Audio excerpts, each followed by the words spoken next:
Memphis may be famous for its music, but the city's storied history owes as much to the small towns at its doorstep as it does to the talent in its streets. These day trips from Memphis will transport you from the production studio to the roots of some of music's brightest stars. Along the way, you'll be transported into a natural landscape that formed the foundation of the hard times, hard labor and hard memories that forged the sounds of blues, soul and rock and roll. Clarksdale, Mississippi. An air of mystique still hovers over this ramshackle Mississippi town that's said to be the root of one of the Delta's most haunting tales. Clarksdale claims to be home to the legendary crossroads where Robert Johnson sold his soul to the devil to learn the blues.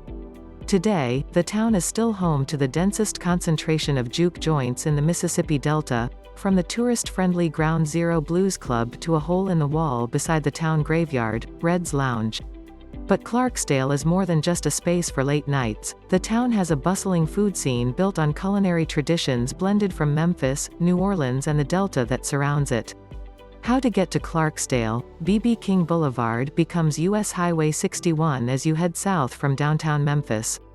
Follow the Old Blues Highway for about an hour and a half until you hit Clarksdale. Consider making time to stop at the Hollywood Cafe near Tunica about halfway into the journey. Brownsville, Tennessee. The small towns surrounding Memphis are littered with music history that extends beyond the blues and Elvis Presley. In Brownsville, visitors can come face to face with another music icon, Tina Turner. Turner's one-room schoolhouse has been transported from nearby Nutbush, Tennessee, to the West Tennessee Delta Heritage Museum on the outskirts of Brownsville. Inside, you'll find a world-class collection of Turner memorabilia from the Queen of Rock and Roll herself. Turner's school sits adjacent to the former home of blues pioneer Sleepy John Estes, another former area resident. How to get to Brownsville. An hour's drive east of Memphis on I-40 will put you at exit 56, where you can dive into the museums or choose to venture a further 10 minutes into town.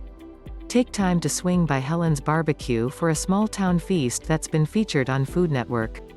Dyess, Arkansas. A short hop across the Mississippi River will take you to the birthplace of the Man in Black. A young Johnny Cash spent his childhood working the fields of Dyess, Arkansas. Cash's childhood home has been preserved at historic Dyess Colony, a site administered by Arkansas State University. Inside, you'll find permanent exhibits as well as a photographic exhibition taken from eyewitnesses at Cash's famous 1968 Folsom Prison concert. How to get to Dyess. Take I-55 north for about 45 minutes and venture off onto exit 41. From there, a left on Arkansas Highway 14W, travel 5 miles and take another left onto Highway 297. Nearby Wilson Cafe offers souped-up soul food a few minutes west of the museum.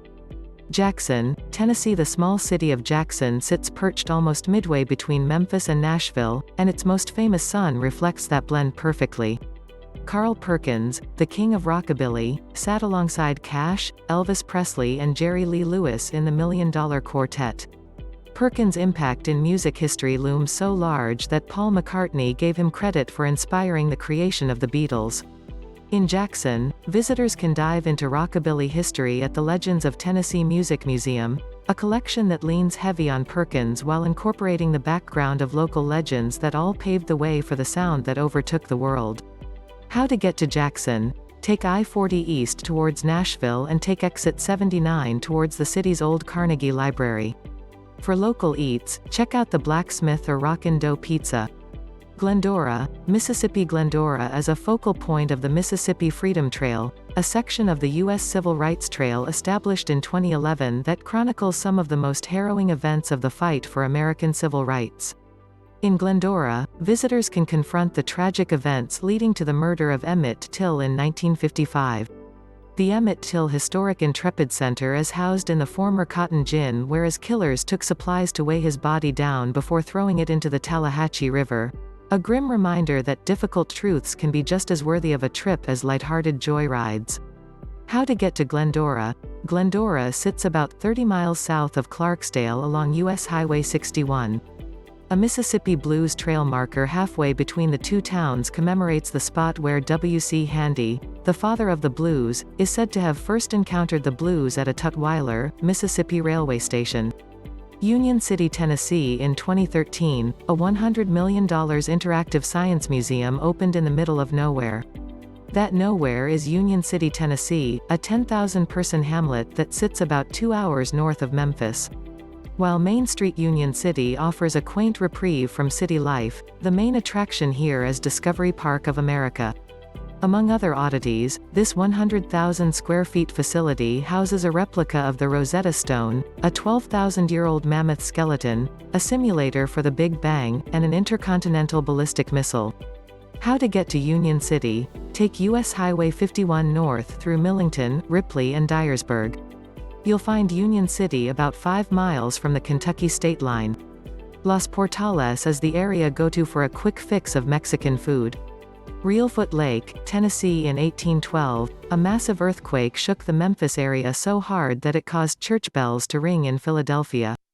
That event forced the Mississippi River to flow backwards into what is now Reelfoot Lake, creating a massive haven for wildlife and outdoor recreation. The lake was a major tourist attraction in the early 20th century, but gradually faded into relative obscurity as boaters and beach-goers flocked to larger, deeper reservoirs constructed by the Tennessee Valley Authority. Today, visitors can rent canoes, kayaks and fishing boats at the lake, and they can still take pontoon boat tours through the swampland that made the area a popular filming location for Hollywood films, including a 1967 Oscar winner, In the Heat of the Night. How to get to Reelfoot Lake? Take I-55 north, across the Mississippi River and jump back into Tennessee at Caruthersville, Missouri. Follow the Great River Road to TN-78 towards Carl Perkins' birthplace of Tiptonville. Try the catfish at Boyette's. Little Rock, Arkansas. History hounds and outdoor enthusiasts will find lots to love in Little Rock. The Clinton Presidential Library is the nearest presidential library to Memphis. It offers insight into the White House from 1993 to 2001, alongside a replica Oval Office and President Clinton's limousine. Outside, the Arkansas River Trail provides a 15.6-mile loop through hardwood forests and meadows that's crowned by the Big Dam Bridge, the longest pedestrian and bicycle bridge in North America. How to get to Little Rock? Take I-40 west for 2 hours and take your pick of exits. The Clinton Museum is located downtown off of President Clinton Avenue. The Fourth Quarter in North Little Rock serves up one of the top-rated burgers in Arkansas. Tupelo, Mississippi. In Memphis, there's no escaping the shadow of the king of rock and roll. But before Elvis Presley was crowned, he was a boy living in the Mississippi farm town of Tupelo. There, Presley's birthplace has been preserved alongside his childhood church and a part of his story that is often overshadowed by the glitz of Graceland. Visitors to Tupelo can view the 2-room house where it all started at the Elvis Presley birthplace, all within an easy drive of the mansion where Presley's career came to an unexpected end. How to get to Tupelo? Take Lamar Avenue south towards Byhalia. This becomes Highway 78 and carries you all the way to Tupelo in just under 2 hours.